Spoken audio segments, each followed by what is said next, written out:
We are here today with Laurel Lewis. She has a self-titled new album out, produced by none other than Rodney Crowell. Laurel, how are you doing today? I am excellent. Thank you for asking. The uh the first song you just heard is called Room Without a View. Um, Tell me about watching that cycle take place. Well, I mean, so the song wasn't directly taken from anyone in particular. It was just kind of rounded up throughout my lifetime of stories that I've had.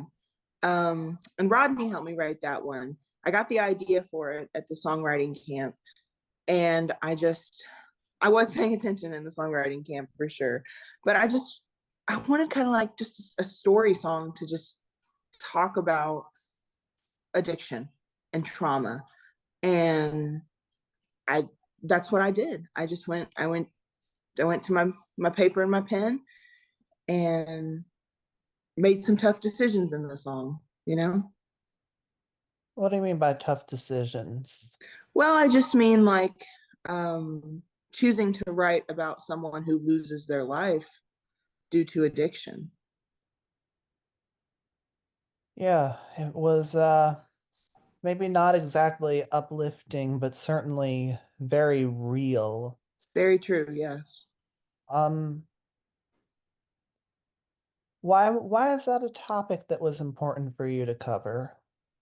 Well, I had some family trauma with addiction when I was younger, and I've seen how it can destroy things so quickly. And I just, I felt compelled to use the information that I've gathered throughout the years to write a song. That's simply it. It affected me so greatly, alcoholism, and I just I needed an outlet to express that suffering that I endured throughout some years of my life. I I found that the line that compelled me the most was actually talking about how it was hard on the bartender. Mm-hmm. Um, I mean, obviously the bartender is literally handing them the alcohol, so it's a slightly different situation, but Yeah, it definitely it definitely showed me that it's not just one person suffering. The suffering spreads to anyone who sees it. absolutely. Yeah. When someone is struggling that bad, it's pretty evident, when you can tell whether it's physically, emotionally, any way, shape, or form, if that person's constantly at the bar getting drunk every night, I mean, that's going to be tough on someone to watch, no matter whether they're serving the drinks or if they're not. Yeah. I definitely dealt with the effects of someone else's alcoholism Yeah. in my childhood. So I appreciated the shout out to the person watching. Yeah. All right. Next song I want to talk about is working on forgiveness. What are the challenges of just getting from place to place as a woman? Well, um, there's lots of challenges, unfortunately. Um, I would love to sit here and tell you that it's just pretty easy, day to day, but and sometimes it is. I'm not saying it's impossible to live life independently as a woman. It totally is. But in my case, there have just been a few incidences where I've been yelled at a gas station or just looked at inappropriately in public places and have just been judged for my looks for I mean it's pretty much in that case for my looks, good or bad. It's just it's difficult.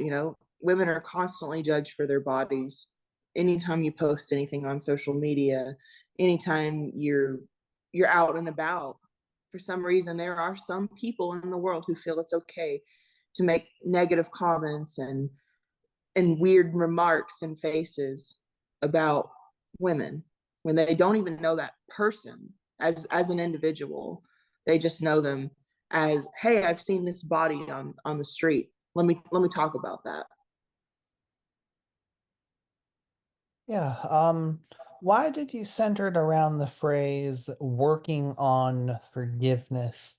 I found it to be interesting because it, suggests, a type of self-improvement religious mindset.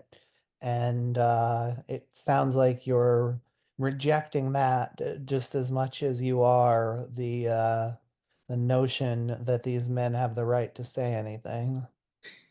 Yeah. Um I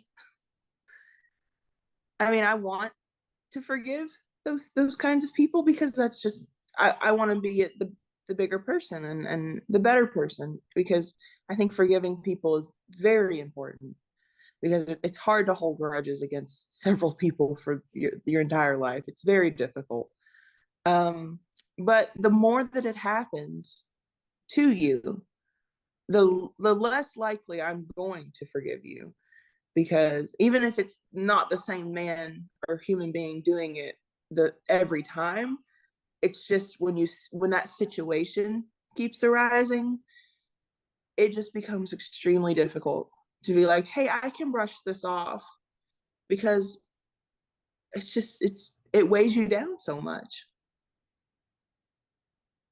Um, do you think that the types of people who are out there talking that way to women they don't know are reachable? Is there a way to convince them to change their behavior?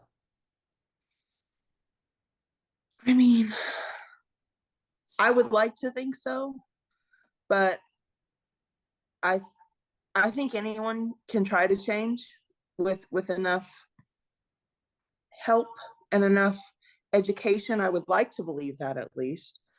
But I genuinely don't know, because I have friends that have been in this situation. I myself have been in this situation several times, and there's not really one set type of person that does it. It's just someone clearly who has the mindset that they're allowed to comment on a woman's body. It's just I don't really know if they're reachable or not, because I'm certainly not going to go up to them and be like, buddy, don't mess with me, because I I'm not going to try and get myself in any worse situation, of course, because you never know who you're messing with. um but I would like to believe with enough kindness from myself and others, and eventually education in some form would be amazing, but I don't know. All right, let's hear Working on Forgiveness, and we'll be right back with Laurel Lewis. She's got a self-titled new album out, produced by Rodney Crowell, of all people. So stick around.